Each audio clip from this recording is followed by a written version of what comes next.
matter in our surroundings. If you go for matter in our surroundings, here the topic under our discussion here is, that is, you go for matter. This matter is a term or it's a word where it has different dimensions in terms of its meaning. So matter, actually we can say that matter, the common term or the common meaning for this matter is a substance. Matter is a substance which has which occupies space and has certain mass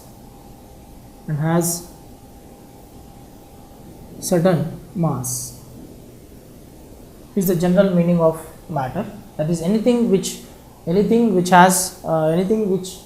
occupies space and has certain mass can be understood as matter. But however, if you go for the modern philosophers, they have made us to understand that this matter is actually, they have used the term, that is Panch Tattva. The meaning of this Panch Tattva is this, matter in the form of modern philosophers. This Panch Tattva is nothing but, it can be non-living,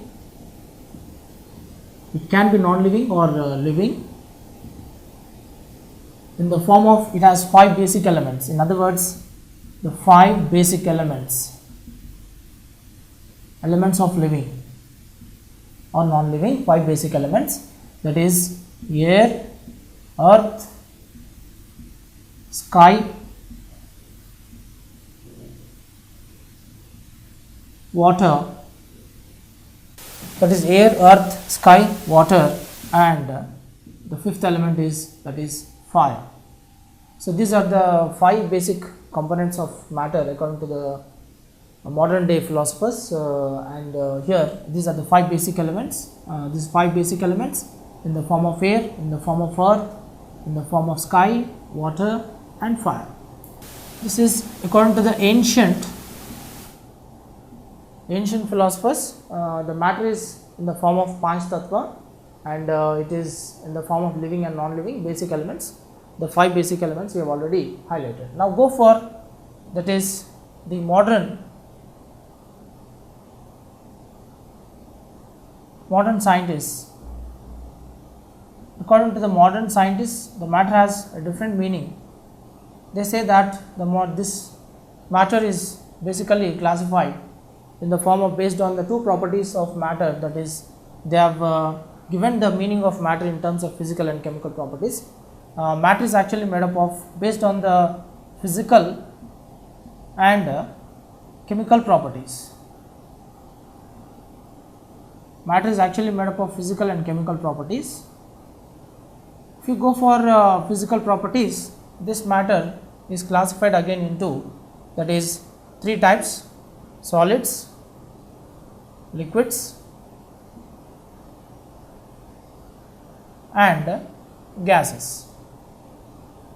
And if you go for, that is, chemical properties, based on the chemical properties, the matter is divided into, that is, 2 types, 3 types actually here also, that is elements, compounds, and mixtures. So this is the classification which is given by the modern scientists based on the physical and chemical properties. Now if you go for the if you concentrate on the physical properties of solids, liquids, and gases, that is, if you concentrate, let us concentrate on the physical, based on the physical properties of the matter, if they are made up of solids, liquids, and gases.Ese solids, liquids, and gases, they have certain properties. That means if you go for the general properties, if you go for general properties of matter, the matter is made up of extremely small particles. They are made up of extremely small tiny particles. They are made up of extremely small tiny particles. These tiny particles may be in the form of atoms or molecules. They may be in the form of atoms or molecules, tiny particles. Matter, as a matter of fact, matter, if it is made up of extremely small, extremely tiny particles, if they are made up of in the form of atoms and molecules, these tiny particles which are present in the matter are constantly, they are under constant motion. They are constantly in motion. They are constantly in motion, and also these particles of matter, they have certain forces, they have certain molecular forces. They have certain molecular forces in the form of, that is, intermolecular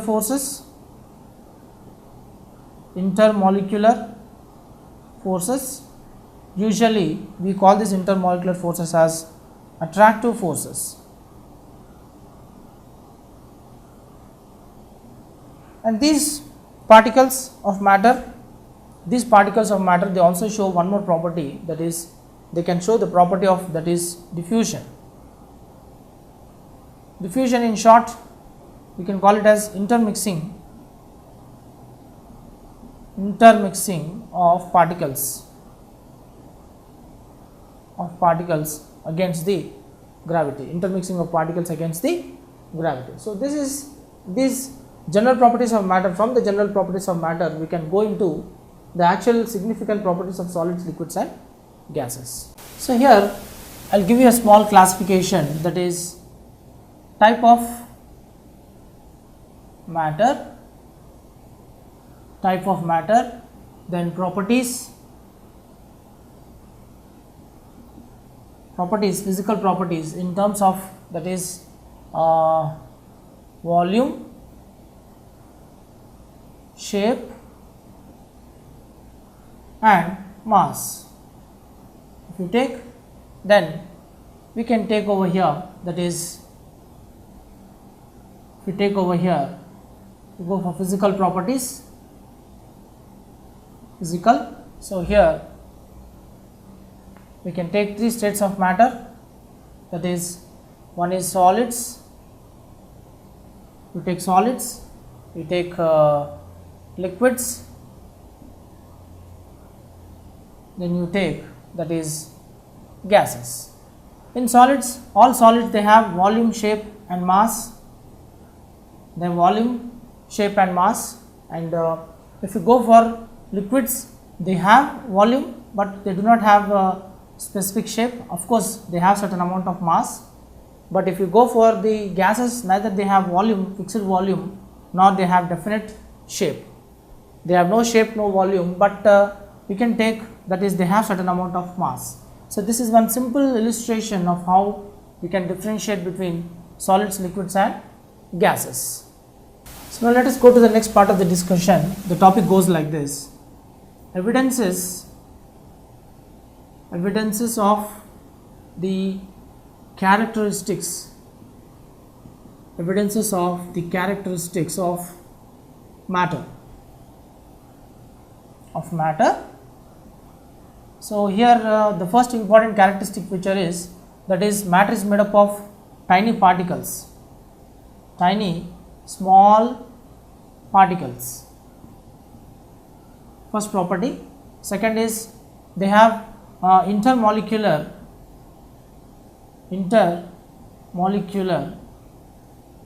spaces. Third is, they have intermolecular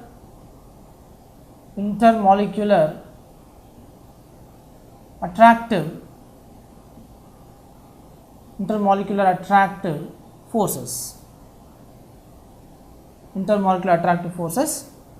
And the fourth one is, all the particles of matter, they are under constant motion, that is, they are under constant motion. So let us have some proof for all these evidences. So if you go for the tiny particles. First one, evidence for the tiny particles. First one, if you take evidence for presence of tiny particles in matter. Tiny particles in matter. See, for example, what we are doing here is, let us do one small experiment.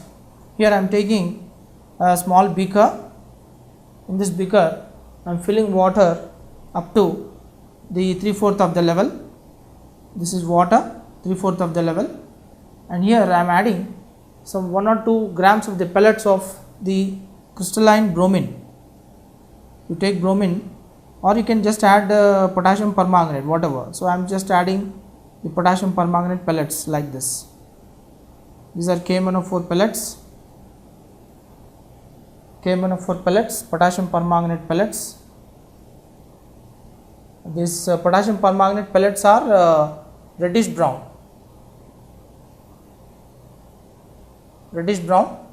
Initially, when the time is 0 seconds, when the time was 0 seconds, you find that you can find that the pellets are only in this particular space. That means it is occupying very little surface area. The surface area is very less. After two or three minutes, you find that now you can find that slowly this potassium permanganate, without any stirring, here it does not require any stirring, automatically it dissolves in water. The dissolution of solid in liquid, that is solid in liquid, when you are dissolving a solid in liquid, that is means, what do you mean by this? This is nothing but the process we call it as dissolution. So when potassium permanganate pellets, which are crystalline and they are solids, these solid particles, when they are dissolved in water, you find that slowly, initially the color formation, the reddish brown color is restricted only to a small surface area within the container, but after a few minutes, say after 3 minutes, you find that the color slowly it spreads like this. This is the portion of the color where you are finding that it is reddish brown. I am just trying to shade. This is the reddish brown color,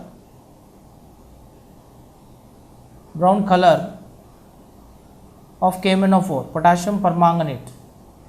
Then still, if you go on waiting for another time, say now the time is say 5 minutes, you find that almost the entire solution is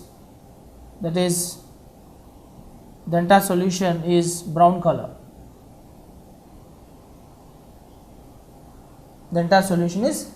So this means that the particles, that means every fragment of the potassium permanganate, every individual small fragment of the potassium permanganate, it breaks and it occupies more and more amount of surface area. That means the particles of the small particles, the tiny particles which are broken from the potassium permanganate crystal within the water, they never stay at the same position. They just keep occupying more and more amount of surface area. This shows that the particles which are present in the potassium permanganate, they do not stay in the same position. They occupy the entire area which is available in the solution of water, and you find that almost all the intensity of the brown color fades away when the time is reaching the 5 minutes. The intensity of the brown color for the potassium permanganate is fading away. So you find that more surface area is obtained, and this proves that you find that the matter is made up of definitely fine particles present in it, and they keep moving in all possible directions, occupying more surface area. So let us go to the second experiment. This is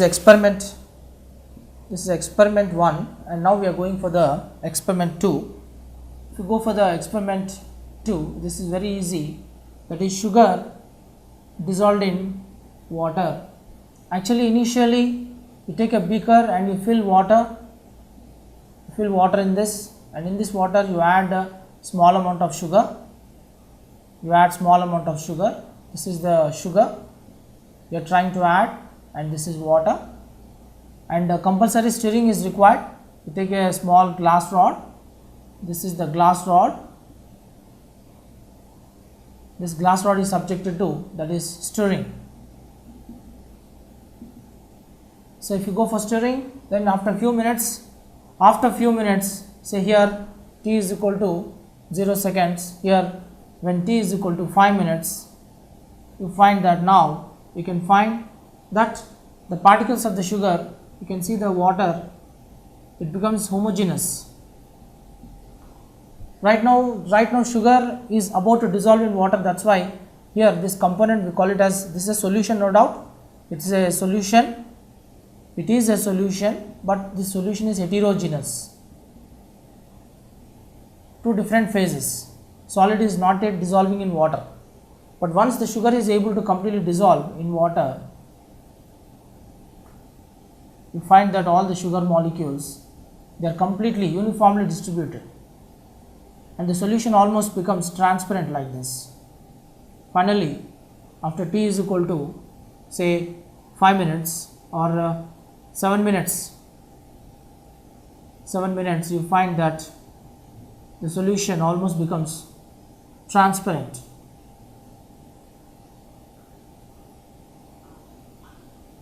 This is homogeneous sugar.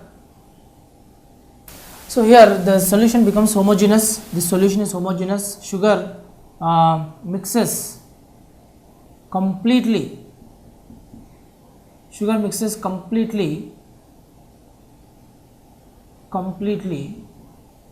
in, that is water. We have two reasons to judge here. One is the water molecules have intermolecular spaces. The water has intermolecular spaces is one particular point where we can point out here, intermolecular spaces. Second is the sugar particles break down, that is sugar pellets breaks and move freely in solution. So these 2 points will give us the support, give us the proof that the matter is made up of the tiny particles, and not only the matter is made up of tiny particles, the matter is also made up of the interatomic spaces. There are 2 important characteristic features of matter. We already said that matter is made up of extremely small particles called tiny particles, and matter also, it is made up of intermolecular spaces. Between the molecules always there are sufficient amount of spaces. So there are intermolecular spaces, and also matter is made up of tiny particles, extremely small particles, that is tiny particles. So these 2 experiments will give us a solid proof of how the matter is made up of the tiny particles, and also it is having intermolecular spaces. And let us go to experiment 3. If you go for experiment 3, in this what I am doing here is like I am taking a flat surface, this is a flat surface, and here I am placing an inverted glass jar. This is the inverted glass jar, and here this is, I am just making a note here, inverted glass jar. You are finding that from the lower end of the gas jar I am filling the bromine liquid, Br2 liquid. So initially you find that the bromine liquid is only half occupied.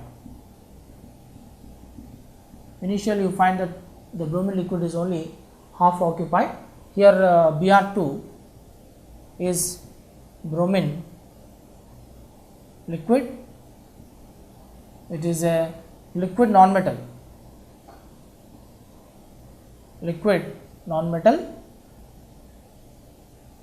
and it is reddish brown. Potassium permanganate is purple, but bromine is liquid non-metal, and here this portion is occupied by air. So air is a form of particle. Air Air contains particles and liquid also contains particles. Now what is happening here is, slowly over the period of time you find that the particles which are present in the air, they move in the downward direction, and the particles which are present in the liquid, they move in the upward direction. So there is a kind of intermixing. So you find that the mixing takes place, mixing of particles. So after certain amount of time you find that the whole space of the glass jar is filled with the completely, that is, you are finding that the mixing is taking place, air with the air and Br2 vapors, bromine vapors intermix.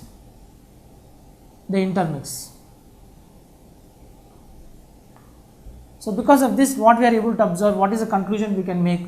The conclusion what we can make here is, that is, the conclusion is, these molecules, because here air is a air has a gaseous state, because air is a mixture and air mostly contains all the gases like hydrogen, chlorine, hydrogen, oxygen, nitrogen, hydrocarbons, and noble gases. Generally, in general, air is a mixture. And bromine also, this bromine is a vapor actually. Let us consider that bromine, after heating this liquid to certain amount of temperature, this bromine liquid has converted into vapor.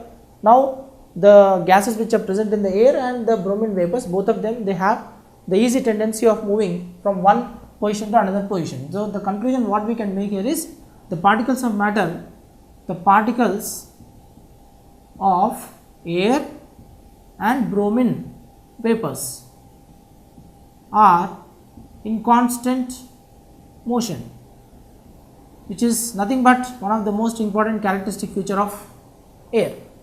Next is, we can also say that they have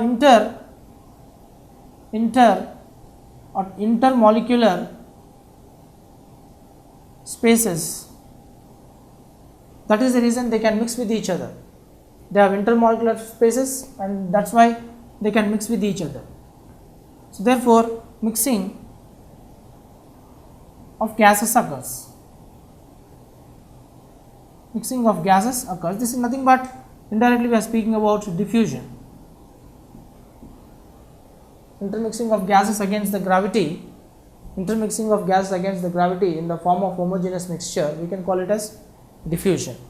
So that means two characteristic features of the matter have been highlighted in this particular experiment. So this is the excellent method of understanding how the characteristic features of matters are best illustrated. So the next part of the discussion here is, that is, Brownian's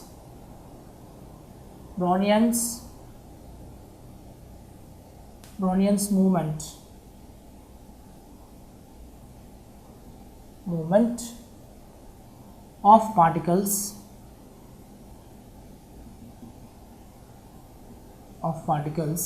in A, that is, we can take pollen grain in water, and also dust particles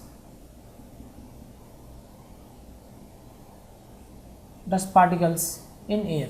That means what we are trying to exactly prove here is, that is, again we are trying to prove that matter contains particles are under constant movement, and they have intermolecular spaces. So what is happening here is, if I am taking a small circle like this, and if I treat this as pollen grain, this is the pollen grain, and I can show you the arrow mark. Like this.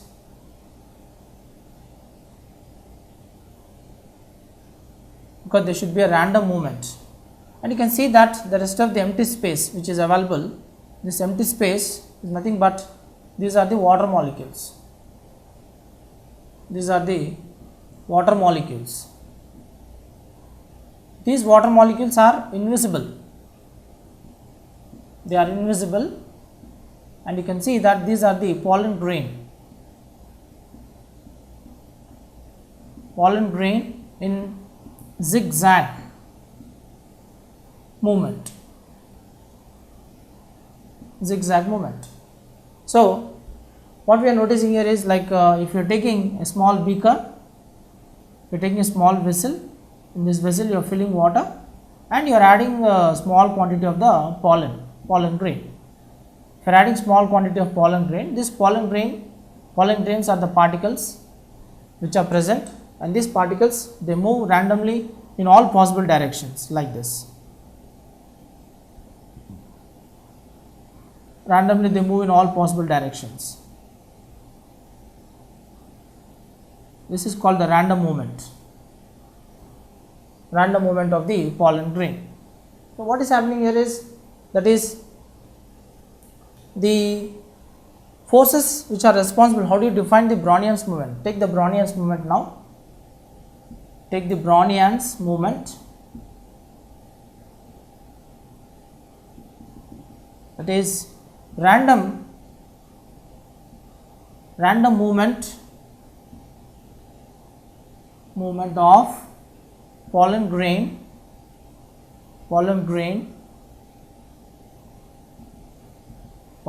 due to the spaces, intermolecular spaces created by invisible water molecules. We can call it as the Brownian's movement. The same thing you can apply, the Brownian's movement can also be applied in the case of dust particles of air. Imagine that you have a small window pane. This is the window pane actually. This is the window pane, and you have the ventilation. You find that this is a room. This is a room actually. This is a room, and here this is a window pane. And here the radiation, the light from the window pane is penetrating in the form of a beam of light. That is light ray in the form of a beam. So, this room is filled with plenty of dust particles. And the dust particles, you can see within this beam, you can see that the dust particles keep moving in all possible directions. This is a beam of ray. You can see that the dust particles very freely, free movement of dust particles. Free movement of dust particles. So, these two experiments, so the Brownian's movement in the form of pollen grain in water and dust particles in air is an excellent proof that the matter contains particles. Particles are always under constant motion, and they always have intermolecular spaces, and these particles, they are in random motion. Random motion is again nothing but the constant movement of the particles present in the matter. Now, let us go to the next part of the discussion, that is classification of matter based on the physical properties, as we have already discussed earlier. So, here based on this, you know very well that this matter based on the physical properties, it is classified into matter. If you take, it is classified into three states, that is solids, liquids and gases. In fact, solids are actually characterized by, if you take the solids, liquids and gases, if I am taking solids, liquids and gases, you take solids, liquids and gases. If you take solids, liquids and gases, if you take, some important points we can discuss here. I will just put it in this way. So here I can take the type of matter and properties. If you go for properties, that is, I can take the maximum amount of differentiation where we can take, that is here if you take, that is intermolecular attractive forces, molecular forces,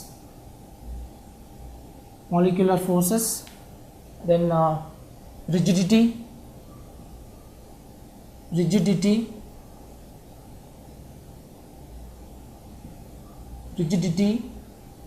then fluidity,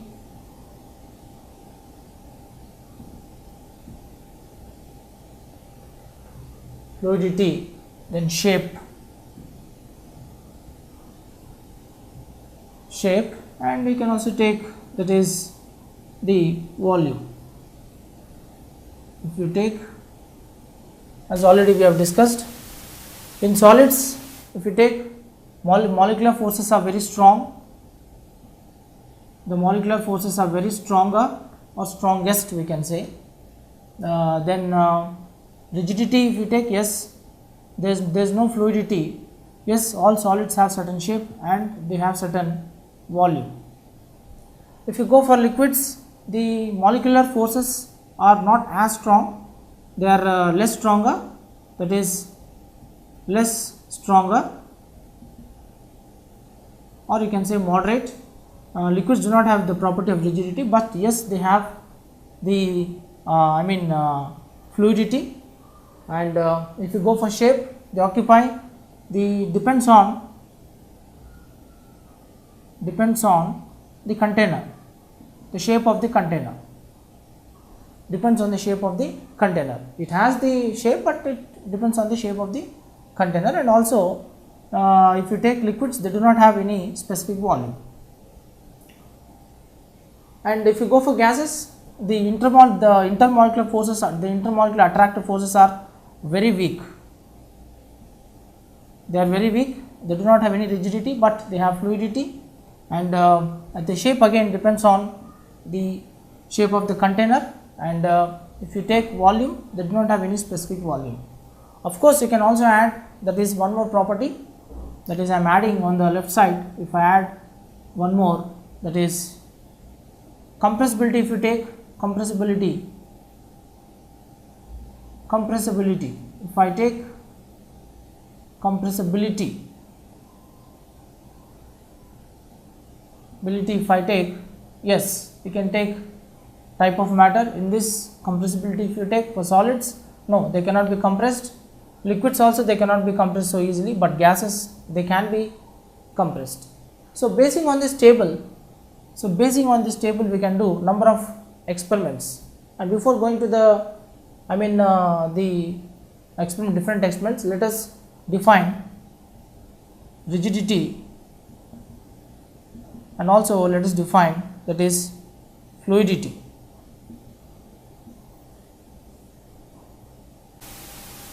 So if you go for rigidity, the meaning of rigidity, it is unbending. You can use the word unbending, or you can also use the word inflexible. And this rigidity is the exclusive property of solids. And fluidity, if you take, it is the ability to flow.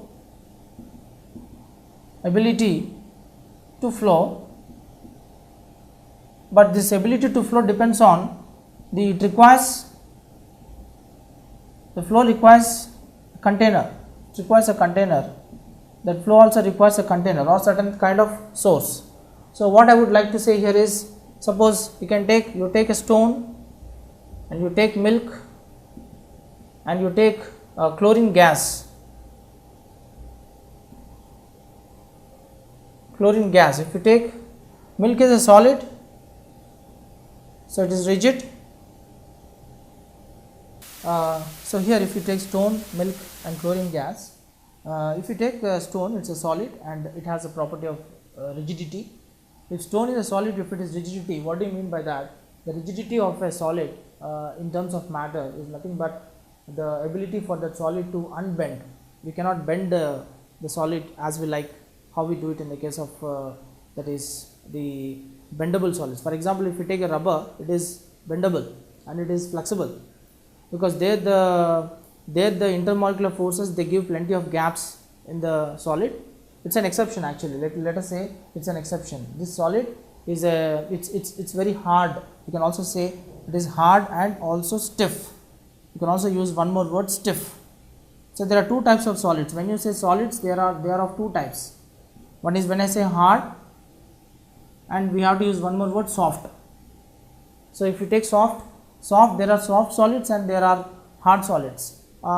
Usually hard solids, they have more density, greater density. Soft solids, they have less density. I think if you go to the plastic, if you go to the plastic normal polythene covers, carry bags, if you take the carry bags also, they are solids only, but the solids which are soft and they are stretchable, that's why they have low density. If they have low density, then we should also mean that the intermolecular forces which are present in them are not so attractive. If they are not attractive, that means they are weakly attractive. If they are weakly attractive, also means that they have lot of spaces in between the particles of matter, that is the solid particles, maybe the atoms or molecules, whatever they are present in the solids.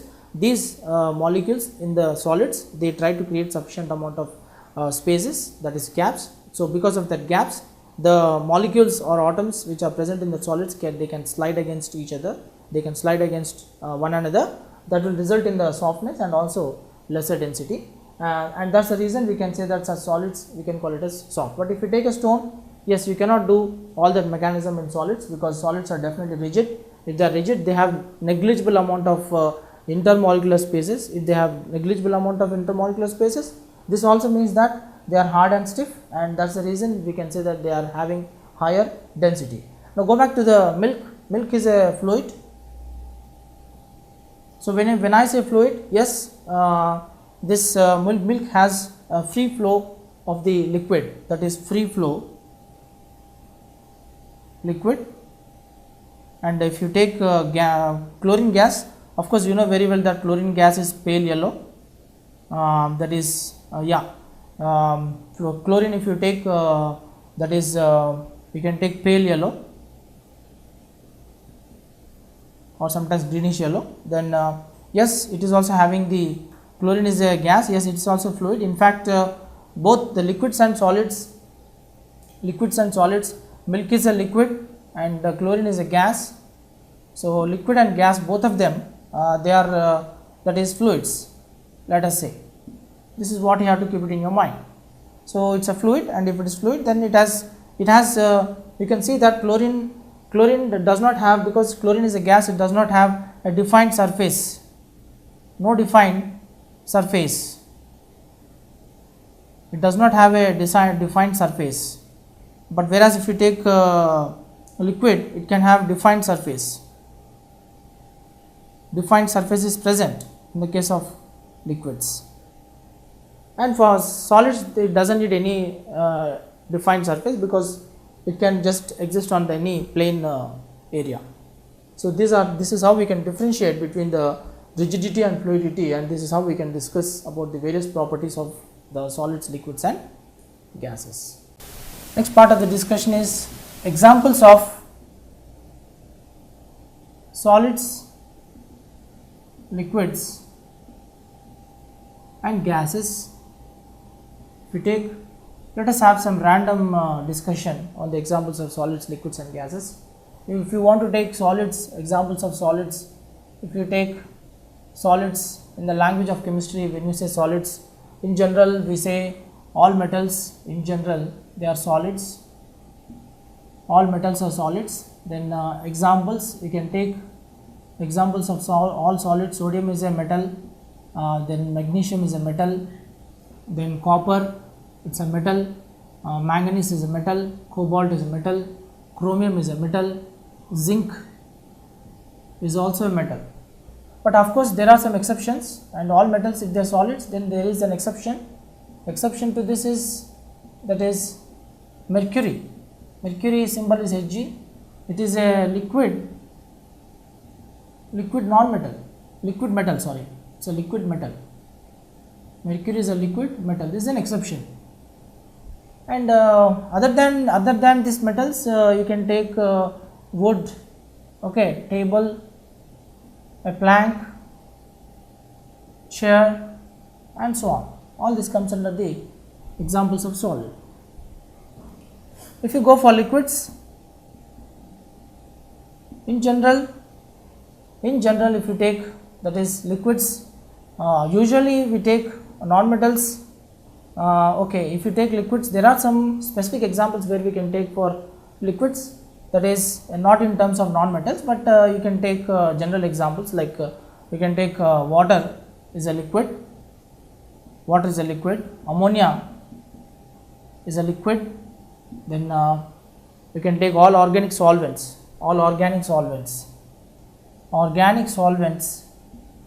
if you take acetic acid, CH3COOH is a liquid. Acids are liquids. Carbon tetrachloride is a liquid. Benzene is a liquid. C6H6, benzene is a liquid. Alcohol, ethyl alcohol is a liquid, and so on. All this comes under the liquids. Then normally, if you want to take normal examples, milk is a liquid.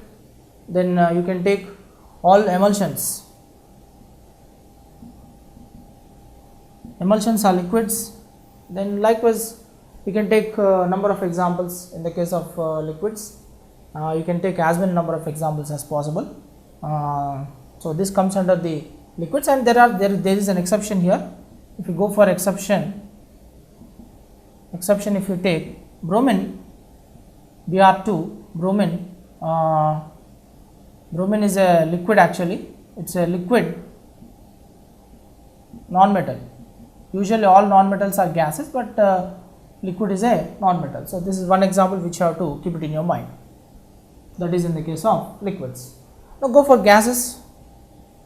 Gases, you can take plenty of examples. In general, in the language of chemistry, all non-metals are gases.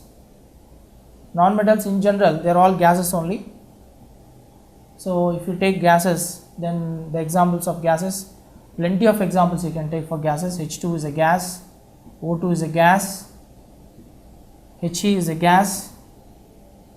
They can be monatomic, they can be diatomic, they can be triatomic. Sometimes you can take even triatomic gases. O3 is a gas, sulfur dioxide is a gas. Then non-metals in general, hydrogen is a non-metal, oxygen is a non-metal, helium non-metal. Of course, oxygen is a non-metal, but it is triatomic. Sulfur and oxygen together are non-metals, but again sulfur is a solid actually. So in solids I can take sulfur, phosphorus are the non-metals. These are solids. Sulfur and phosphorus are solids, something like that you can take. Then gases, if you take then H2O2 N2, and air is a mixture. You can take air.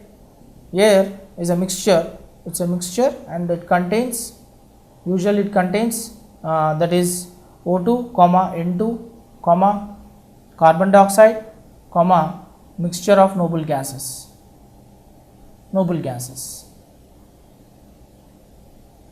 Sometimes even carbon dioxide and etc. So carbon dioxide already we have mentioned. So all this comes under the, that is gases. So these are some of the examples of solids, liquids and gases in terms of matter.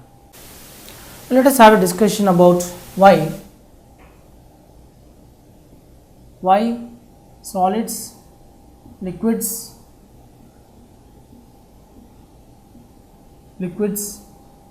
and gases have different properties.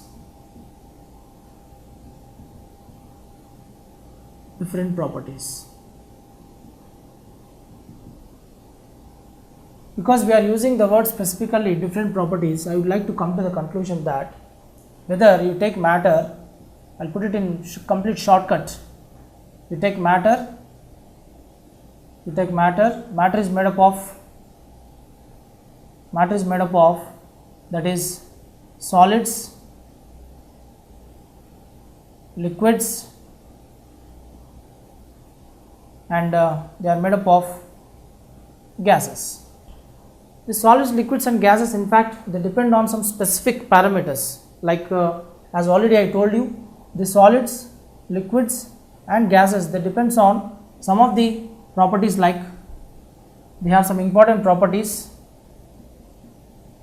These properties we should be in a position to identify them, whether the matter is matter because it is made up of solids, liquids and gases. The particles of matter starts behaving differently based on some specific properties. One property what I would like to highlight is that is intermolecular forces, intermolecular attractive forces, or simply intermolecular forces. That is, based on the intermolecular forces we can prove that solids are different from liquids, liquids are different from gases. Then we can also prove from one more fact that these solids, liquids and gases, they have interatomic spaces, intermolecular spaces. IMS stands for intermolecular spaces. Then these molecules, solids, liquids and gases, they also depends on the kinetic energy changes. They also depends on the kinetic energy changes. So apart from the kinetic energy changes, we can also take density, and we can also take their compressibility.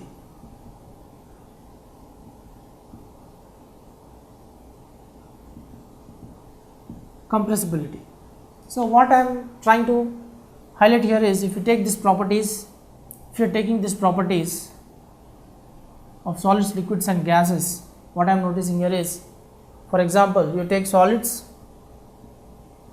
In solids you find that all the particles in the solids, if you consider that each sphere is a particle or a molecule or atom, they are very close, like this. They are very close. These are the particles of solids.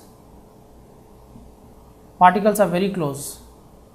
When the particles are very close, what you are finding is the intermolecular attractive force are very strong. Here IMF stands for, IMF means intermolecular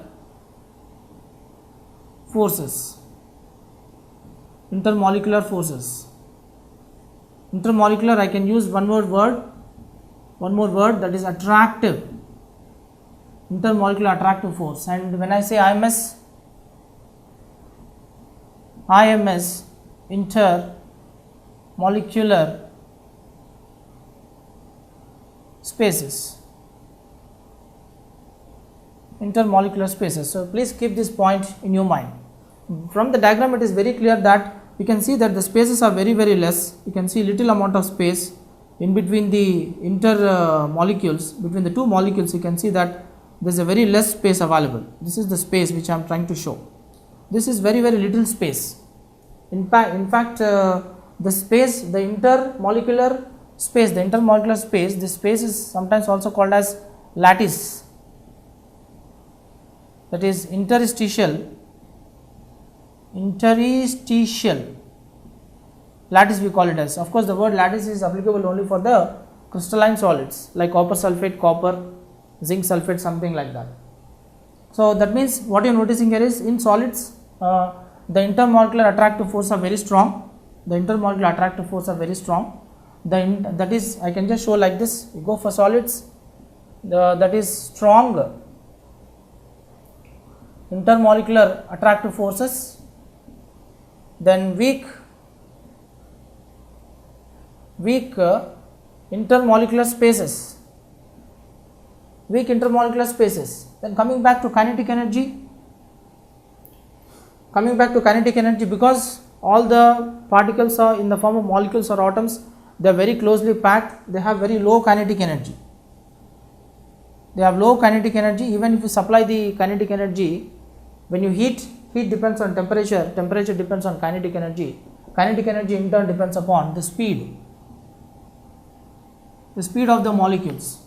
So if you increase the kinetic energy in solids, you cannot increase the kinetic energy, because when you are heating, the molecules only vibrate in the same position. These molecules, in fact each particle, if you consider it as molecules, these molecules they only vibrate remaining in the same position. The position is not changed. When the position is not changed, they can only oscillate. So when they are oscillating, whatever the amount of heat you are supplying, that heat is converted in the form of kinetic energy. Whatever the amount of kinetic energy is taken by the molecules, they try to only oscillate in this fashion, and they will not change the position. When they are not changing the position, automatically the kinetic energy also more or less remains constant in these molecules, and there is no change in the movement of the molecules in the form of particles. So indirectly they have very low kinetic energy. When they have low kinetic energy, automatically they also have low speed. Speed, kinetic energy and temperature, these are the three terms where the molecules of the solids in the form of particles depends. You go for liquids. If you go for liquids, if I take one surface, solid surface, and this is the tumbler wherein which the molecules are there. So when you are throwing, when you are trying to splash, you find that the molecules will try to occupy the surface. So that means what is happening here? Here the intermolecular attractive forces are moderate. Intermolecular forces are moderate. They are moderate. Intermolecular spaces also, they are greater. They are greater. And if you take kinetic energy, yes, kinetic energy, when you heat, it increases. When the kinetic energy is increasing, the particles oscillate with the increase in speed.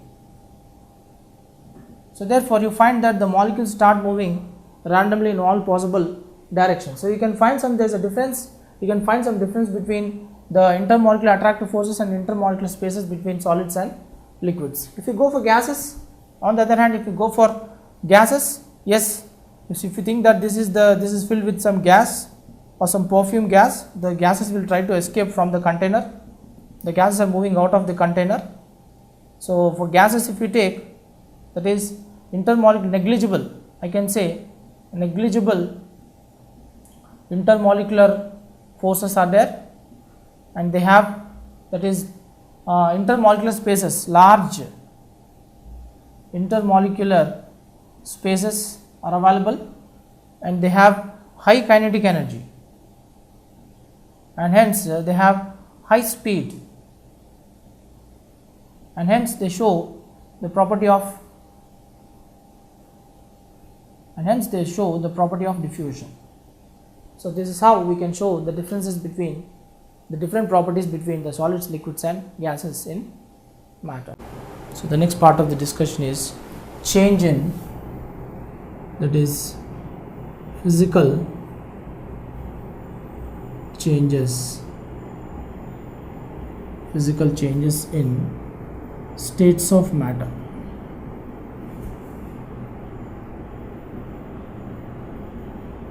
Physical changes in states of matter. So here if you take, you know very well that if you take matter, this matter is made up of three physical states. Matter is made up of, that is solids, matter is made up of liquids, and matter is made up of, that is gases. So if you take whether they are solids, liquids or gases, all of them they are made up of molecules or atoms. For example, if you take solids, the best examples for solids is, that is ice. Ice is nothing but water in the solid state. If you take liquids, you can take, that is water in the liquid state, and if you take gases, the water which is in the vapor state, or you can take water in the gaseous state. We can call this as, that is steam or hot vapor. Steam or hot vapor. So what we are noticing here is, in all these three cases the molecules are water molecules only, but here what we are noticing here is, like you are finding that the water is in the liquid state For example, from this observation what we are noticing is water, if you take H2O, that is, it exists in the form of a solid, that is ice at 0 degrees centigrade, at very low temperature.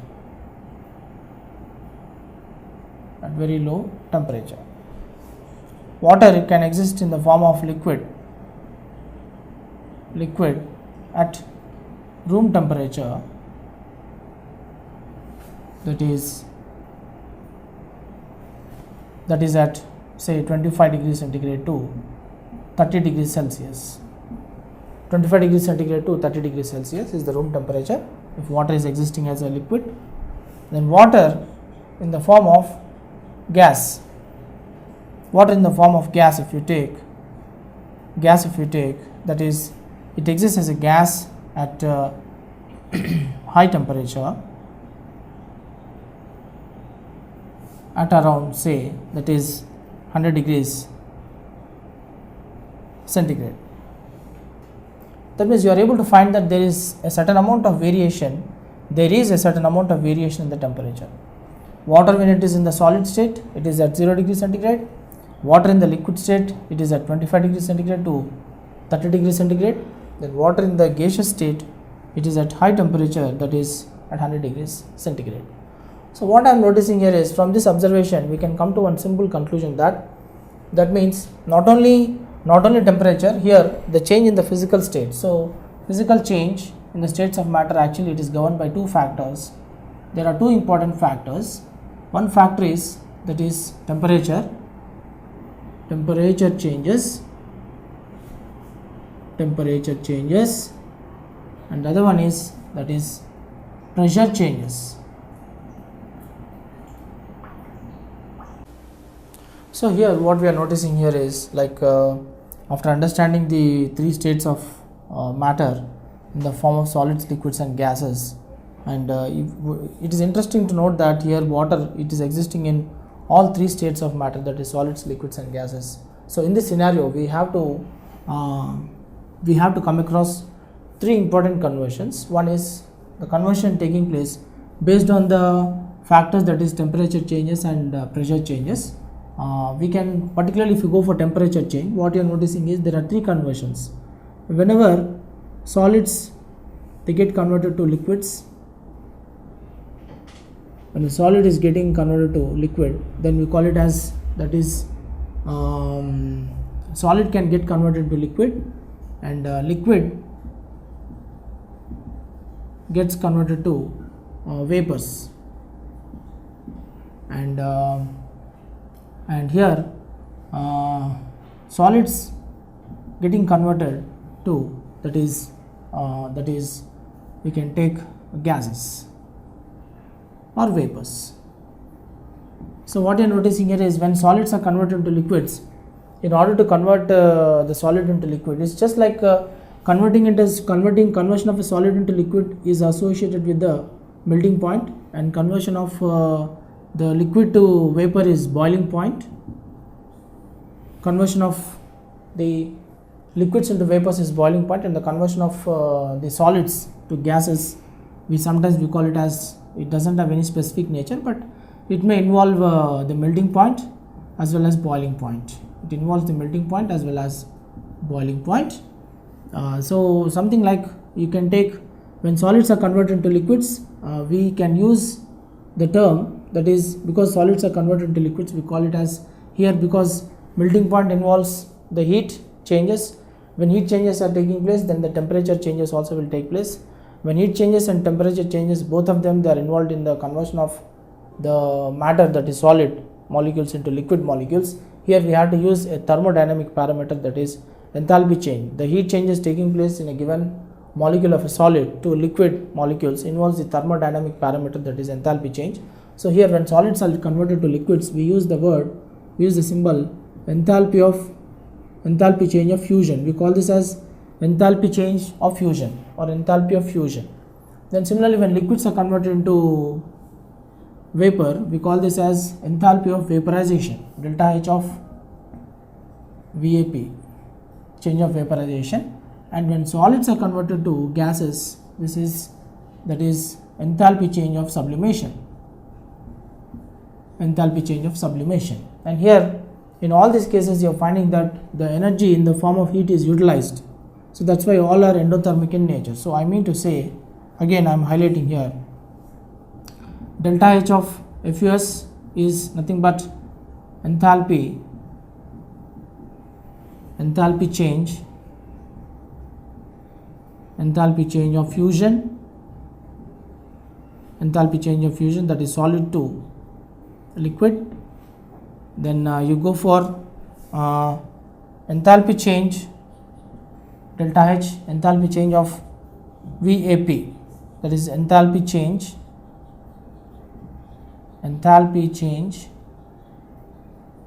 of vaporization, enthalpy change of vaporization, and delta H of SUB, enthalpy change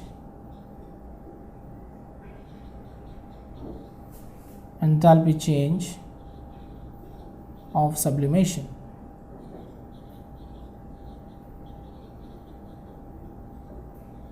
Enthalpy change of sublimation. So based on this, now we can understand how the solids are getting converted to liquids and how the liquids are getting converted to vapors, and how the solids are directly getting converted to gases and vapors.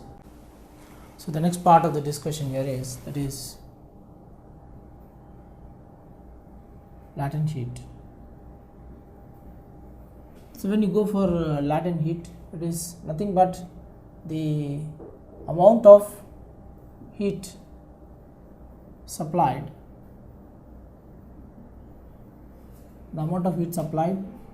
to either solid or liquid, the amount of heat supplied to either solid or liquid to undergo only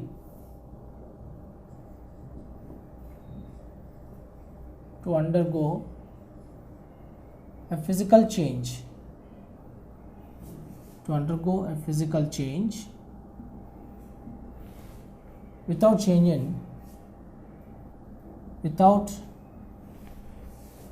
without the rise in temperature.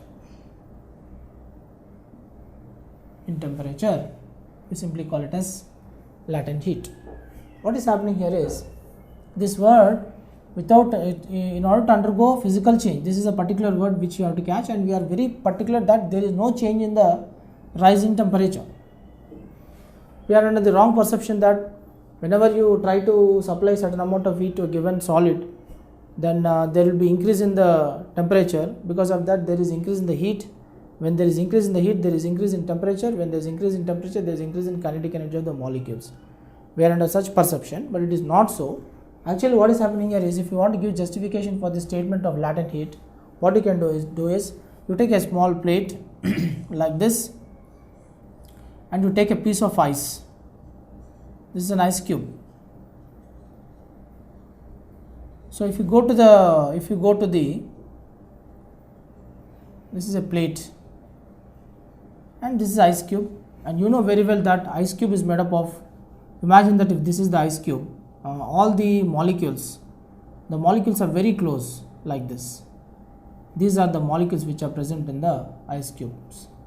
When the molecules are very close, what you are finding is the attractive forces, the force of attractions or attractive forces are very strong here between the molecules. Very strong attractive forces you are finding. But once you are trying to supply the heat in the form of latent heat, now you supply latent heat. When you are supplying the latent heat, what is happening? What you are finding is the same ice cube, you see that the molecules slightly, they are stretched like this. They move little bit far away. That means this latent heat is going, and breaking the attractive forces. It is breaking the attractive forces between the molecules, and making the molecules to become free. Now these molecules, okay, they just change their positions, they vibrate, they change their positions. Positions change, positions change, and it overcomes. Latent heat makes the attractive forces to overcomes. You find that attractive forces becomes weak. Attractive forces becomes weak, and thereby what is happening, once the molecules are moving far away from each other, gradually you find that the molecules gradually roll out like this. These are all liquid molecules. On the same plate you find that these are the liquid molecules. The same example you can also take for the conversion of, this is for solids to liquids. In other words, ice cube. Now this is an ice cube. All the molecules are intact here. Here also the molecules are intact. And this illustration is for solids to liquids. Latent heat, understanding of latent heat from solids to liquids. And likewise, you go for liquids to vapors. Liquids to vapors, if you take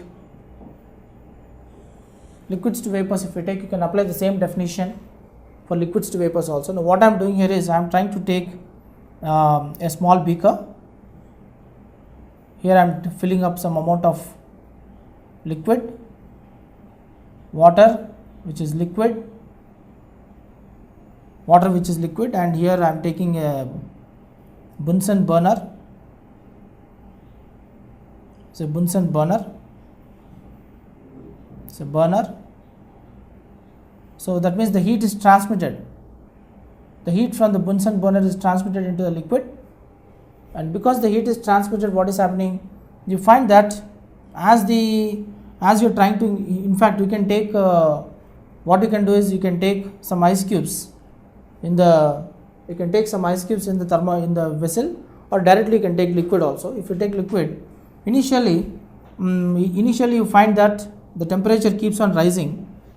The temperature keeps on rising to a temperature, suppose for example, because the experiment is carried out at room temperature 25 degrees centigrade temperature, the experiment is beginning at a time t is equal to 0 minutes. T is equal to 0 minutes. If you take, this is 0 minutes, the experiment begins at room temperature. Now after a time of say 20 minutes, you find that now the temperature is 100 degrees centigrade. Once the temperature reaches 100 degrees centigrade, you find that all the molecules, they come out in the form of vapors. That means the bubbles keeps coming up, the bubbles burst and they starts vaporizing. These are vapor molecules.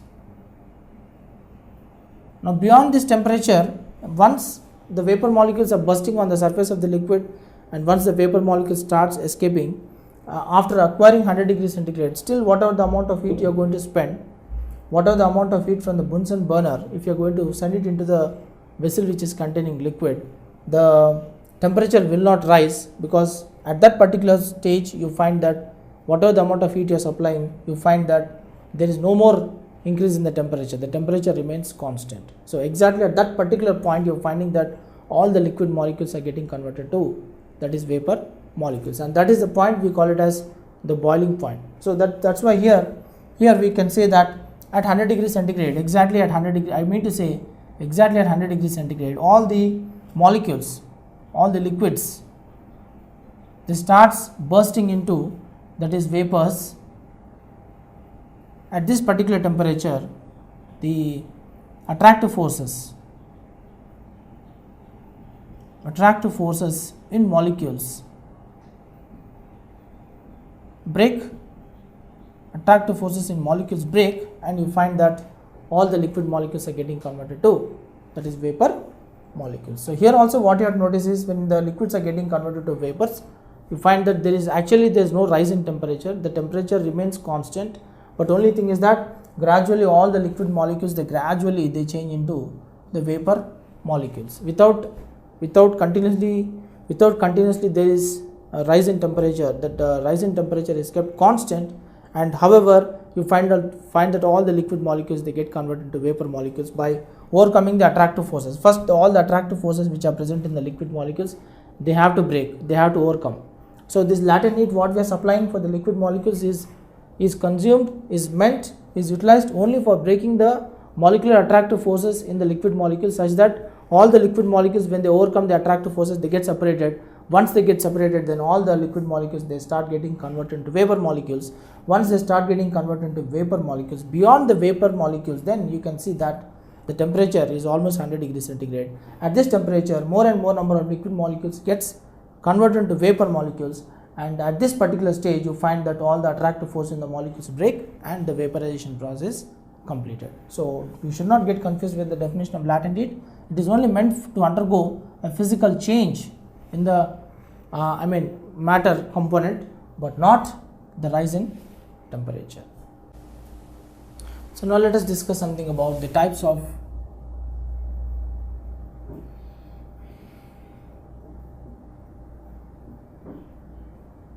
latent heats.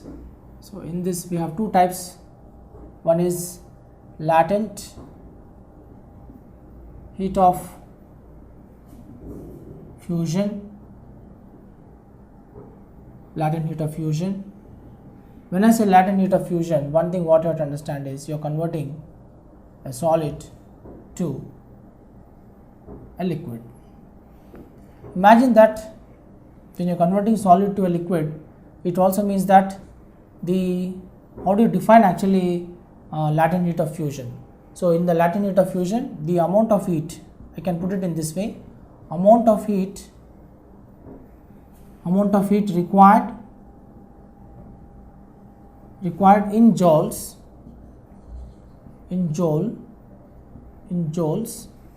for converting 1 kg of solid to a liquid. 1 kg of solid to liquid without rise in temperature. Without the rise in temperature. For example, if you take water as ice, water in the form of ice, it requires 3.34 into 10 to the power of 5 joules for 1 kg. 1 kg of ice requires 3.34 into 10 to the power of 5 joules of latent heat to convert into, that is water, that is liquid. So this is latent heat of fusion. Then similarly, if you go for latent heat of vaporization, if you go for latent heat of vaporization,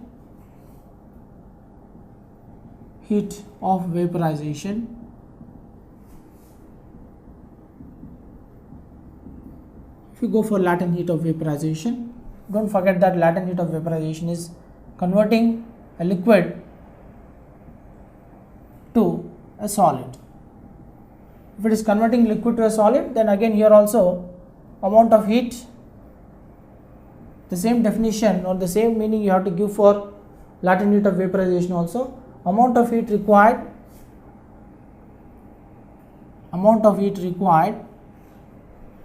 in joules for converting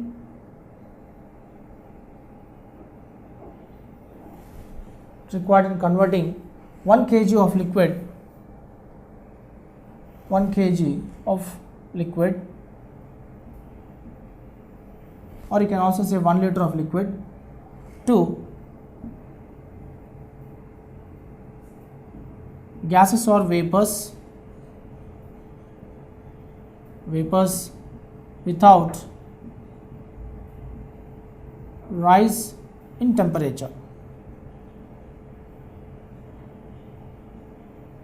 Without rise in temperature, we call it as, that is the latent heat of vaporization. And it is proved that if you take water liquid, so 1 kg of water liquid, if you want to convert into water, that is vapor, in the form of, that is steam, it requires 22.5 into 10 to the power of 5 joules, 5 joule of latent heat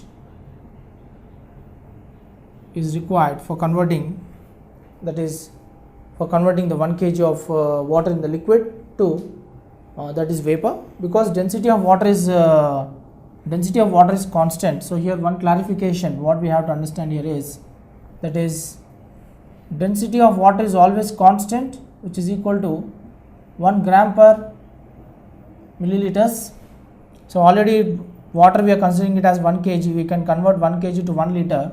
1 kg means 1000 grams, so 1 gram of water already contains 1 ml of its volume. If you consider the weight of water is 1 gram, the volume of water is 1 ml. If the volume of water is 1 ml and its weight is 1 gram, then 1 kg is made up of 1000 grams. So 1000 grams of water corresponds to how many ml? So this is going to become 1000 ml. 1000 ml means which is equal to 1 liter. So therefore we can consider 1 kg is equal to 1 liter. So 1 liter of water to get converted to vapor, water in the form of steam, 1 liter of water when it is converted to steam in the form of vapor, how much amount of latent heat is required means 22.5 into 10 to the power of 5 joules of latent heat is required in converting 1 liter or 1 kg of water to, that is water, steam. So in this way we can very clearly understand the meaning of latent heat of fusion and latent heat of vaporization. Applications of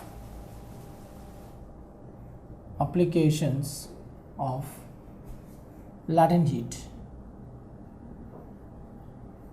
Here what do you mean by this sentence which I have written here? What you have to understand is, like if you take some examples I would like to give, one of the famous examples I would like to give. What I am doing here is I am just taking a small hand like this, something like this. If you take, you are catching some ice cubes, so here I am placing one thumb, and here you find that here a lump of ice cube is there. So this is ice cube and this is hand. This is hand actually. So here this is the ice cube. So what you are noticing here is, when you are catching the ice cube in your hand, you find that the ice cube gradually starts melting. So what is happening is, you know that ice cube is a solid. It's a solid, and this solid slowly gets converted to liquid. Ice cube as a solid starts getting converted into liquid, but the melting of this ice cube, how it takes place? The melting of the ice cube takes place because our human body has certain amount of heat in our body. The heat from the hand is transferred into the ice cube. Ice cube melts because the heat, this ice cube which is held in hand, because it's the ice cube is coming in contact with the hand contains certain heat. From the hand it enters into the heat from the hand enters into the ice cube. The heat which is entering into the ice cube is nothing but latent heat here. So the latent heat is the amount of heat which is transferring from the hand to the ice cube, and that ice cube, once the heat in the form of latent heat enters into the ice cube, the attractive forces present in the molecules of water will break, and all the molecules present in the ice cube, they just try to scatter the position. Not that they are breaking completely and coming out, but they are moving from their positions and creating more spaces, making the attractive forces to become weaker. All this is happening because the heat is entering into the ice cube from the hand in the form of latent heat. So therefore ice slowly starts melting. Ice cube in the form of solid starts melting. So this is an excellent example. This experiment is an excellent example or application for the latent heat of fusion. Latent heat of fusion. Likewise, one more illustration I am going to give. You take the same hand, and what you do is you just apply some quantity of spirit. Just apply some quantity of spirit. Just apply some quantity of spirit. This is spirit. Spirit is actually a volatile liquid. It's a volatile liquid. Immediately you find that spirit basically it's a liquid. Spirit is basically a liquid. but this liquid, it absorbs the latent heat. This liquid, it absorbs the heat in the form of latent heat, and it starts becoming, okay, the spirit is liquid, it absorbs the heat in the form of latent heat, and this liquid starts cooling, and when it is cooling, it is ultimately getting converted to gas. When a liquid is, that means you are converting liquid to gas or vapor, liquid to gas or vapor. So this, what is happening, this is an excellent example for, that is enthalpy of, example for, that is latent heat of, example for the latent heat of fusion. Excellent example for latent heat of fusion. One more example I would like to give for latent heat of fusion. What we are noticing here is, if you take the same thumb, and if you take a same hand, and if you take some fingers like this, and this is a thumb here, accidentally you imagine that here you can see some blisters. There is a big burn, there is a blister. You can see a burn, the burning area of the hand is this blister. How could you see this blister taking place? What is happening is, this hand, it is coming in contact with the hot steam. Steam is nothing but vapor, water in the form of vapor. Water in the form of vapor means almost the temperature is 100 degrees centigrade. Almost the temperature 100 degrees centigrade. The steam, when it is coming in contact with the steam which is coming in contact with the hand, once it comes in contact with the hand, this steam, it will also take additional heat from the hand. The hand will supply sufficient amount of latent heat in the form of heat, and also it has additional heat of 100 degrees centigrade. So the total heat becomes very rigorous, or the amount of heat which is coming, the amount of heat which is trying to operate on this blister is very high. So that blister in the form of a bubble, it will burst and it causes severe pain. That is because there is a severe pain, because you find this 100 degrees centigrade of heat and also the latent heat, both are operating on the blister. So when both the heats are operating on the blister, that blister in the form of bubble, it will burst and it will causes a severe pain. That means indirectly you are converting, that is again water steam to water, that is you are converting liquid to vapor. No, that is this is already in the steam, so you are converting liquid at low temperature to water, that is steam. So this is also a best example. It's a best example for enthalpy, that is latent heat of fusion.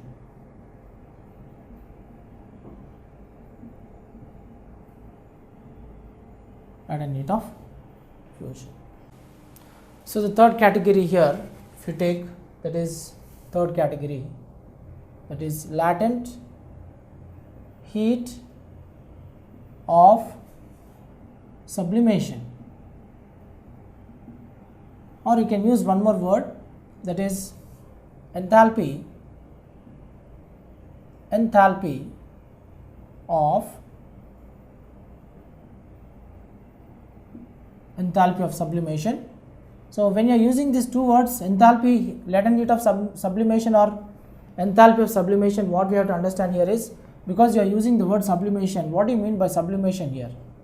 Sublimation is nothing but conversion of directly solids. You are converting a solid to, that is gases. Okay, G for gases, I will take here G, this G is gas, S for solids, and G for gases. Gases are also called vapors, you know very well. So when you heat, when you are heating, you are converting solid to gas, and when you are cooling, you are converting gas to solid.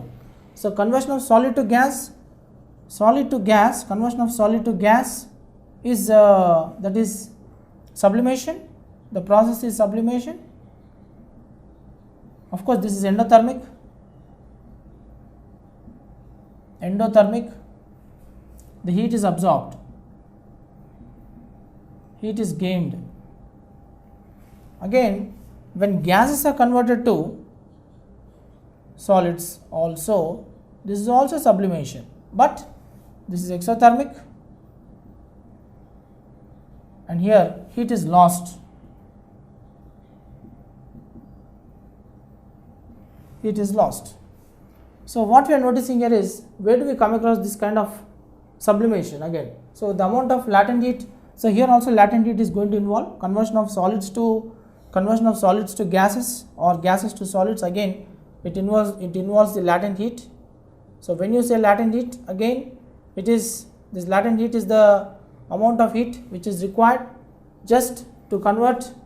Latent heat is the amount of heat which is required to change the physical state, mind you, change physical state. It is only utilized for changing in the physical state from solids to gases or gases to solids, but keeping the temperature rise constant. That means it is only involving the change in the physical state. So this is the latent heat involved in the sublimation. So some of the famous examples for sublimation, you can take number of examples. The sublimation, what are the examples of sublimation? If you take examples for sublimation, number of examples you can take. Examples for sublimation, I can take here, that is iodine. If you take I2 is a solid, we call it as sublime solid.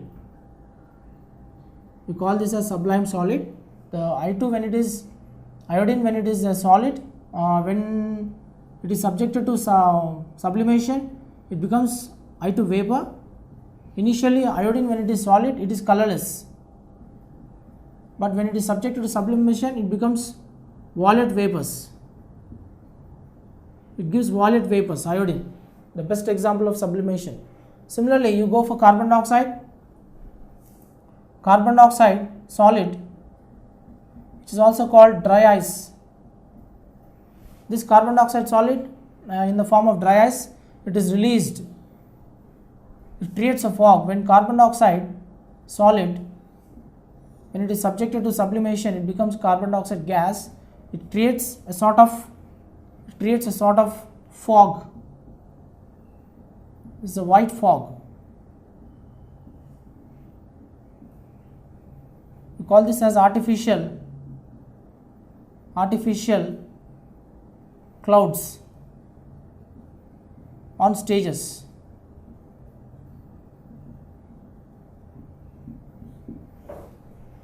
This solid carbon dioxide, it is all in the form of dry ice. It is also used in preservation of ice cream and so on. Likewise, you can take some other examples, like I am adding, this is 1, this is 2, you can continue. I am adding one more here, third one, ammonium chloride is a solid. So when it is subjected to sublimation, it gives ammonium chloride vapors and it forms white dense fumes on the walls of test tube.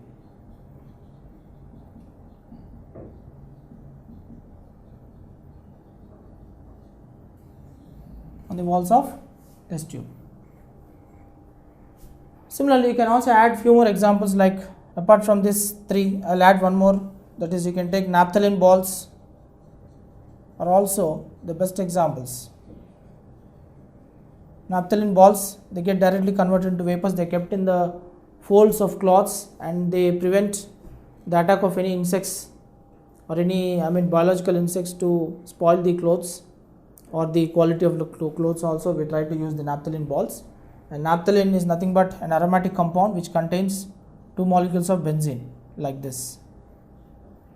This is naphthalene, 2 molecules of benzene. 1 molecule of benzene, 1 molecule of aromatic compound is benzene, 2 molecules of benzene is naphthalene, 3 molecules of benzene is anthracene. Even anthracene also, it's a sublime solid, where it converts directly converts from solids directly to the liquids, and it participates in the sublimation. So here the next part of the discussion is, that is effect of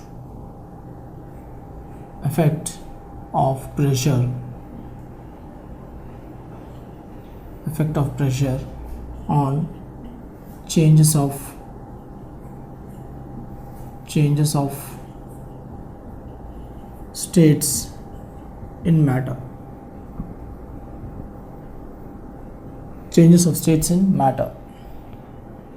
So here what is happening is, like in other words, when you go for effect of pressure, if you use the term pressure, if we are using the term pressure, this pressure can be applied for both solids and liquids and gases, in fact. So if you take solids, yes, when you are applying the pressure, you can take force per unit area. Mathematically, you can simply use the formula force per unit area. That is, F stands for force. F stands for force applied on the surface, solid surface, and A is the unit cross sectional area. Suppose if you are taking, this is a solid surface, and here if you are trying to place a nail, so that means this is the point at which here you are trying to apply the force, and this is the surface area, and this is the plank. It is a solid plank.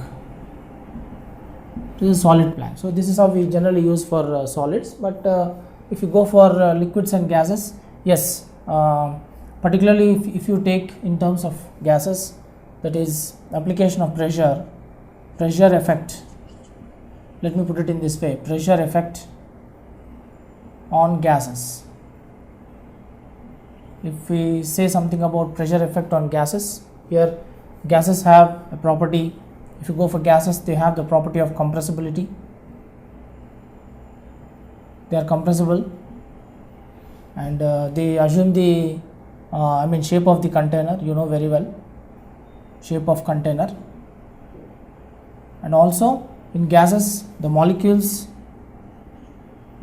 have large intermolecular spaces.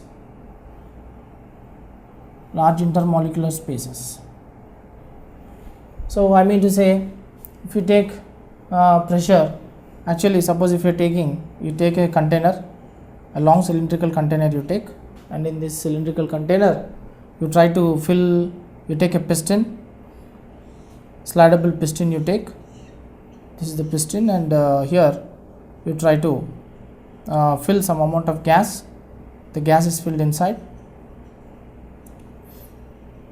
So this is a gas which is filled inside. So this gas initially, let us suppose that initial volume is, say, capital V, and here this is a piston, and here you are trying to apply some amount of pressure. You are trying to apply the pressure. P stands for pressure.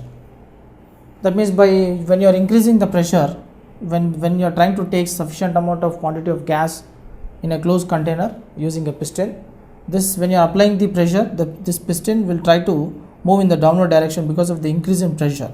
You find that the piston moves little bit inside into the container like this, and you find that here now the new volume occupied by the gas after compression, that means the gas is getting compressed here. When the gas is getting compressed, now you get a new volume which is small v. From this observation, it's very clear that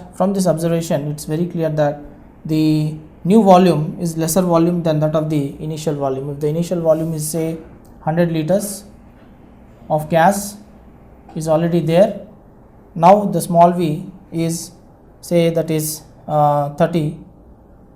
The small v is 30 liters of gas, small v. So the compressed gas, so I can say compressed gas is equal to capital V minus small v, which is equal to 100 liters minus 30 liters, which is equal to 70 liters. That means it is very clear that when the pressure is increasing, from this observation we can note that when pressure increases, when pressure increases, the volume of gas decreases. The volume of gas decreases. When pressure increases, the volume of gas decreases. So from this we can also notify that pressure is inversely proportional to volume. So that means by increase of pressure you are finding that there is a decrease in volume, and wherever there is increase in pressure, so when the pressure effect is taking place on the gases, also temperature also simultaneously acts on this gas. So if this gas is simultaneously being operated with pressure and temperature, you find that if the pressure is increasing, upward arrow stands for increase of pressure and downward arrow stands for decrease of pressure. When there is an increase in pressure on the gas, then you find that there is decrease in temperature. By increase of pressure and decrease of temperature, you find that we can liquefy the gases. The gases can be liquefied by increasing of pressure and decreasing of temperature. When you are decreasing the temperature and increasing the pressure, all the molecules of gases, they come very closer. When they come very closer, they try to have more amount of binding attractive forces between them, and as a result they attain the fixed positions. Once they are attaining the fixed positions, you find that there is a change in the state of the molecules of gases to the liquids. Indirectly you are trying to, once you are converting the gas to a liquid, once you are converting the gas directly to a liquefiable gas, it also means that you are trying to give a cooling effect. Indirectly you are subjecting it to cooling effect. Cooling effect is nothing but condensation. One simple experiment what we can do, one more experiment what we can do is, we just fill some amount of that is O2 gas initially. take the O2 gas at room temperature. Now we can see that this gas, if you are subjecting it to increased pressure, you increase the pressure, you try to increase the pressure is increased. Downward arrow represents that you are putting the pressure in the form of stress. That means you are increasing the pressure. Due to increase in the pressure, the temperature decreases. You also find that here the temperature decreases. The pressure in the form of stress means increased pressure, and temperature there is a decrease. Temperature decrease. Then you find that there is a bubbling action taking place.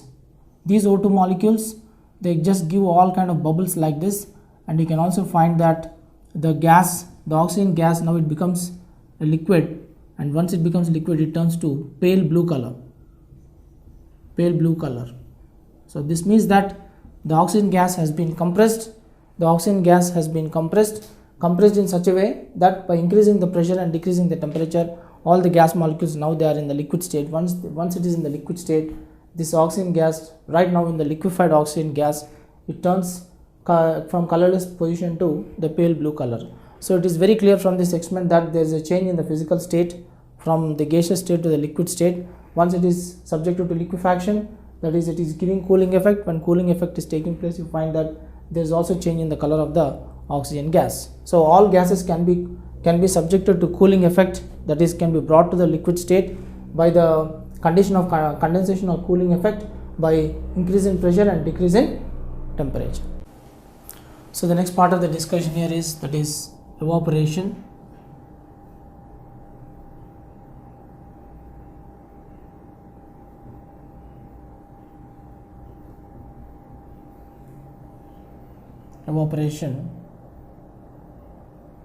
So if you go to the evaporation, or simply you can write here vaporization.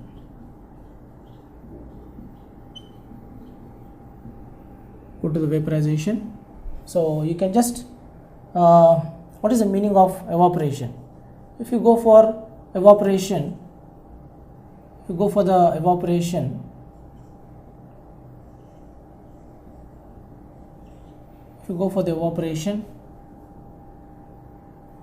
going for the evaporation, simply nothing but the vaporization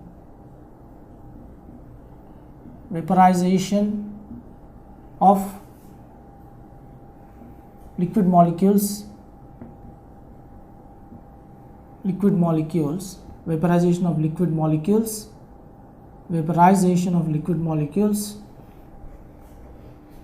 below its boiling point.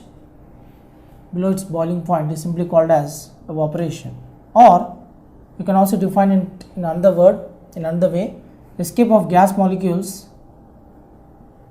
escape of the vapor or gas molecules from surface of liquid at a given temperature.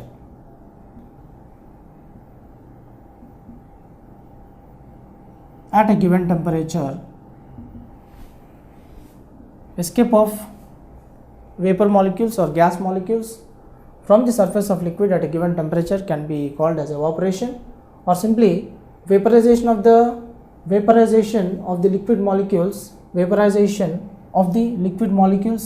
below its boiling point. Vaporization of the vapor molecules. This liquid molecules means already these liquid molecules have been converted to vapors below its boiling point. So one more thing what you have to understand here is this is the meaning of evaporation or vaporization. Here it's always an open process.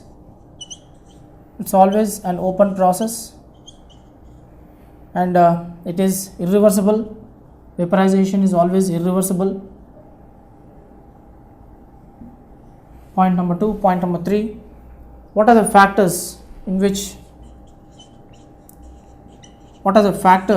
the vaporization depends? Vaporization depends on the surface area.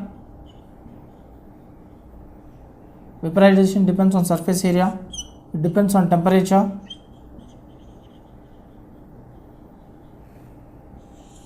It depends on wind speed. It also depends on, that is, humidity. So these are the 4 important factors where the vaporization depends, and the factors it depends. And if you take some examples of vaporization, take some lively examples of vaporization. Suppose if I am taking a test tube, in the test tube I am filling some quantity of liquid. This is the liquid which I am trying to fill up in the test tube, and I am taking a china dish. This is a china dish, and here also I am trying to fill up some liquid. Here you find that it is liquid, and here also it is liquid. This is test tube, and here it is china dish. What you are noticing here is, in china dish you find that there is a greater surface area. Surface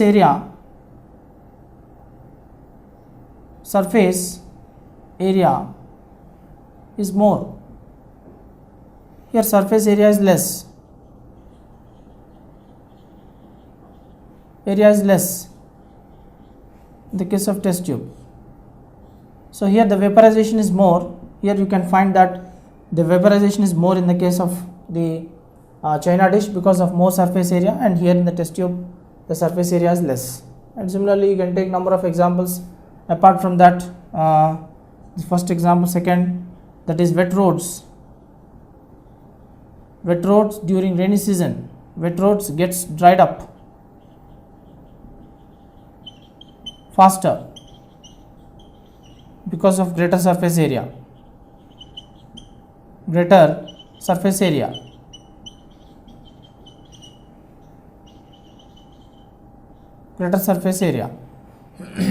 So like this you can take plenty of examples how the vaporization process begins. Drying up of cloths in a balcony also, you find that because of the greater surface area and because of the wind speed also, you can see that the vaporization process takes place at a faster rate.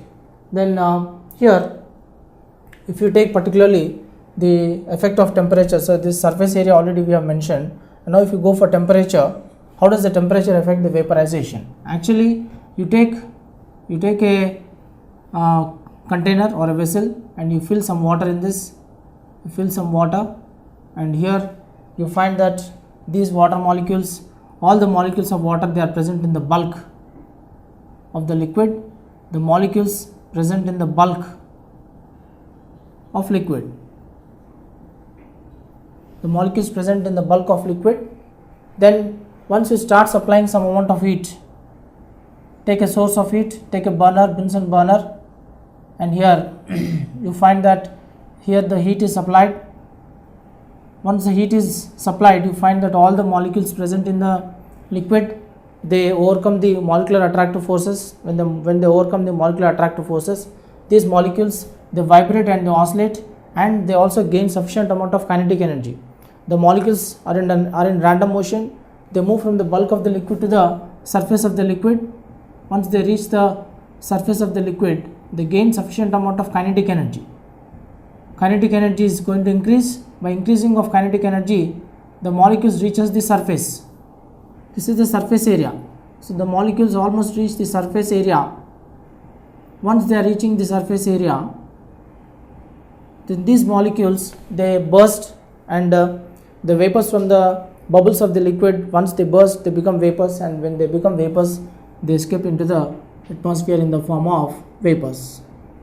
So vapor molecules, vapors escape into the atmosphere. So this whole thing comes under the process of evaporation. This whole thing comes under the process of evaporation. So what you have to notice here is during evaporation. So therefore during evaporation, what we have to notice here is, that is, the heat increases, heat rises, upward arrow indicates the increase in the heat on the molecules of liquid. When the heat is increasing, the kinetic energy of the molecules also will increase. When the kinetic energy of the molecules increases, then you find that the molecules, you find that they overcome the attractive molecular, they overcome the molecular attractive forces,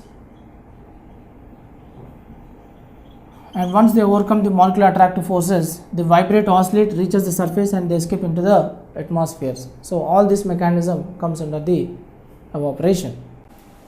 So the next important factor which is affecting the evaporation is, that is, humidity. That is, let me put it in this way: effect of humidity on evaporation.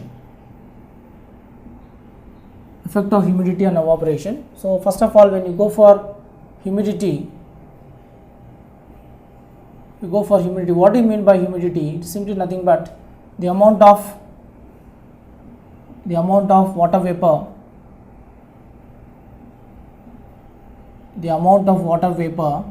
or moisture or dampness in air is simply called as, that is, the humidity. So indirectly, humidity also gives the degree of dampness. The degree of dampness in air can also be called as humidity. So here, this humidity operates in different patterns in different areas. I'll put it in this way: in the areas like, if you take a particular area, geographically, if you take a particular area, that is, area wise, if you take demographically, if you take an area where it is dry, and if you take an area which is humid, that means here, if you take an area which is dry, it means that here we have low humidity.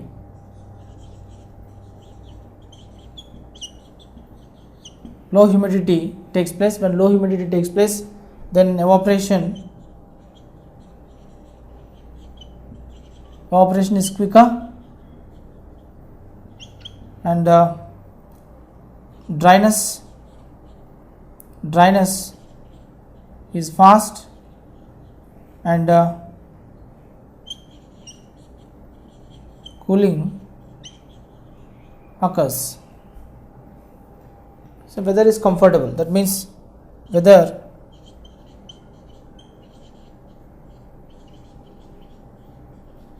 comfortable. On the other hand, if you find the area, you find the area that is humid, if you take, that means here it has high humidity,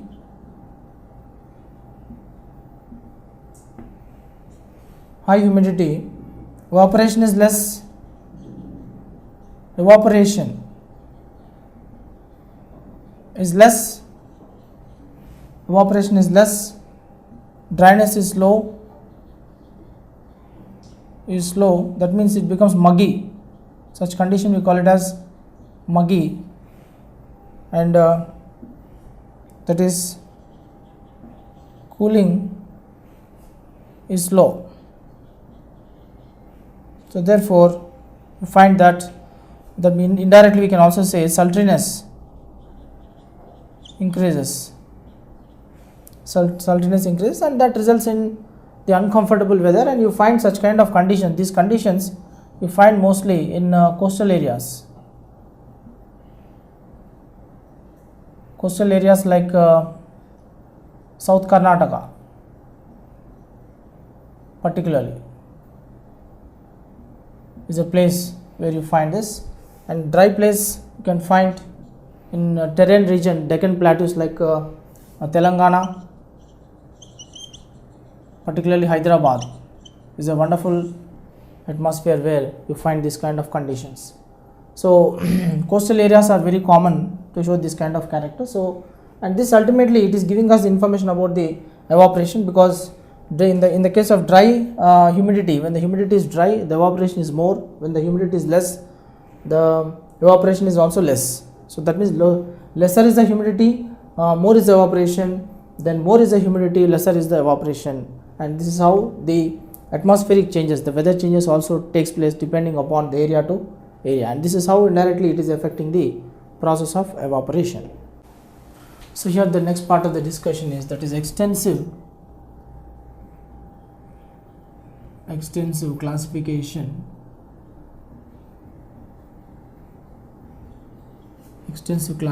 of matter. We already know that if you take matter, it is actually divided into three physical states. If you take, it is divided into three states, that is solids, liquids and gases. But apart from this three classifications, the matter is in turn again reclassified into the same matter. If you go for, we have fourth and fifth state. Fourth state of matter we call it as plasma, and fifth state of matter we call it as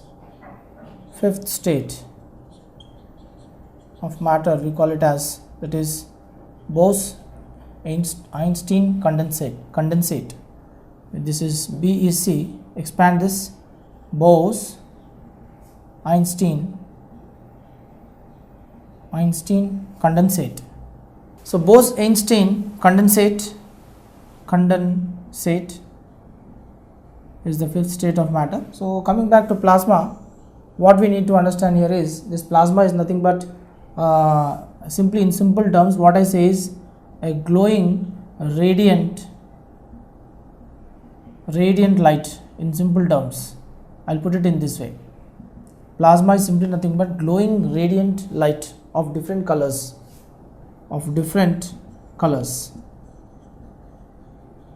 The color obtained by the glowing radiant light can show different colors based on the type of gas we take. For example, if you take neon gases, that is noble gases, if you take a noble gas, that is neon gas bulbs, and even in it is a very common observation in the airports, international airports, where in the night time when the flight is trying to land in a given runway of that airport, you find that the lights glowing. These lights are called beacon lights. Beacon lights are made up of powerful gas bulbs which tries to focus into the sky of high intensity, and that gases which are present in the beacon bulbs are nothing but noble gases. These noble gases, they take sufficient amount of current in the form of electricity, and with the help of the current in the form of electricity, the gases, they try to ionize. When they ionize, they become the charged masses or the charged particles. These charged particles, along with the free electrons within the neon bulbs, these gases, they try to glow with different colors. They start radiating different colors, and these radiations in the form of glowing pattern, they try to pop up into the sky, and with that radiation which is focusing into the sky, it becomes very easy for the pilot to take a definite route and land the flight in a safest mode into the airport. So that is one of the best example where you can take for the plasma lights. And as of now, here when you go for plasma, what is the mechanism taking place? If you take plasma, can be observed a plasma, natural plasma, you find natural plasma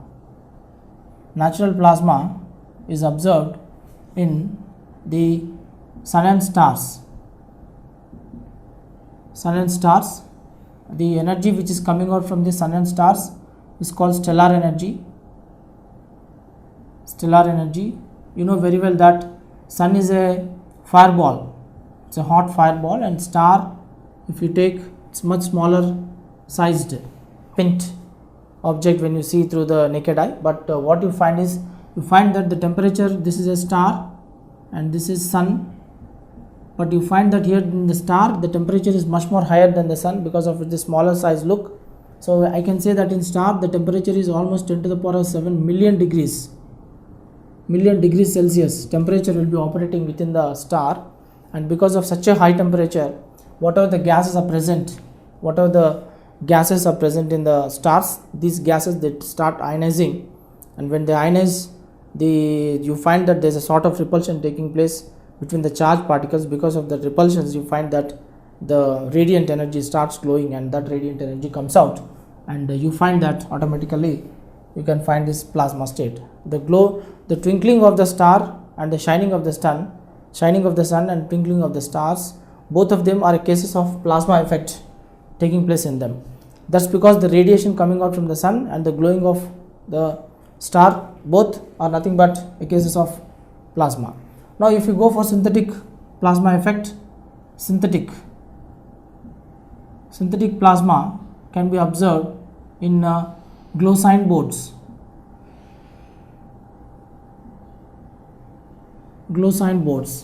As I told you, glow sign boards, you can just take even in the discharge tube, you can see that all the glow sign boards have a discharge tube, and this discharge tube is filled with the neon gas.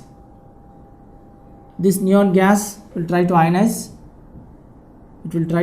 and it gives the charged particles.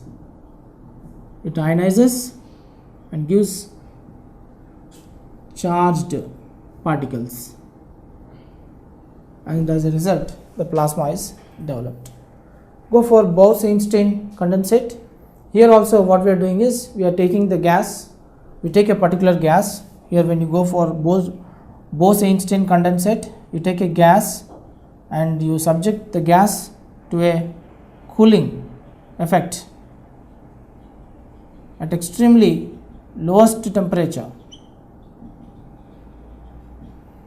and 1/1000th of the density of air. That is, if you take, you select a gas, and that's the gas is subjected to the cooling effect under very lowest possible temperature, and the density of that gas at very low density, which is equal to 1/100th times of the actual density. The lowest density is taken for that air in the form of gas, and it is subjected to cooling effect at very low temperature. Then at this condition you get condensate. That condensate is called, that is Bose-Einstein